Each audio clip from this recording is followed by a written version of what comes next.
Alors, je voulais voir avec vous la notion de symptôme. Qu'est-ce qu'un symptôme? Un symptôme est une manifestation d'un trouble ou d'une maladie ressentie chez une personne. On va dire c'est son ressenti. Donc nous, en tant que naturopathe, un symptôme n'est ni plus ni moins qu'un moyen de communication de notre corps, comme une sorte de sonnette d'alarme. C'est-à-dire qu'on va prendre en compte le symptôme comme un moyen, c'est la façon que notre corps a à communiquer avec nous. Il communique de cette façon-là. Un symptôme sera pris en compte, mais on ne se focalisera pas forcément dessus, ou en tout cas on n'essaiera pas de l'éradiquer.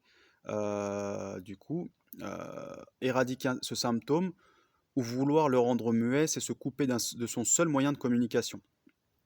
Voilà. Si je vais prendre un exemple, du coup, un bébé qui pleure, on sait qu'il y a quelque chose qui va pas, mais c'est pas en le bâillonnant que, on résoudra le problème. Certes, du coup, on l'entend plus, voilà, mais ça ne résout pas le problème. Il faut du coup, c'est une indication que notre corps, est en lutte contre quelque chose et il faut remonter à la cause pour voir d'où vient le problème. Mais éradiquer un symptôme n'a pas de sens dans le sens où on se coupe du seul moyen de communication que notre corps a. Un symptôme, ça se régule, bien évidemment. Quand on a 41 de fièvre, du coup, on fera un bain à 2 degrés de moins, donc à 39, pour réguler cette température, pour pas que ce soit excessif. Donc, bien évidemment, on régule les symptômes. Si on peut même les enlever, pourquoi pas. Mais c'est pas la priorité. Bien évidemment, nous, on cherche à traiter la cause de la cause. Alors, en remontant aux causes originelles, qui sont souvent d'ordre énergétique, les conséquences, donc les symptômes, vont s'estomper naturellement et en douceur. Voilà.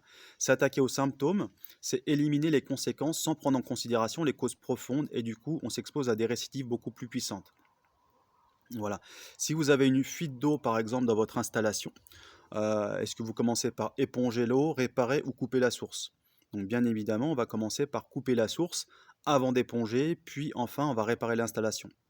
Voilà, c'est ça la grande différence d'approche.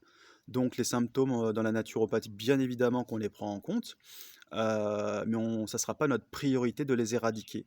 Du coup, on le prend en compte, on va essayer d'en chercher la cause, et en s'attaquant à la cause, bah, les symptômes vont s'estomper naturellement, tout simplement.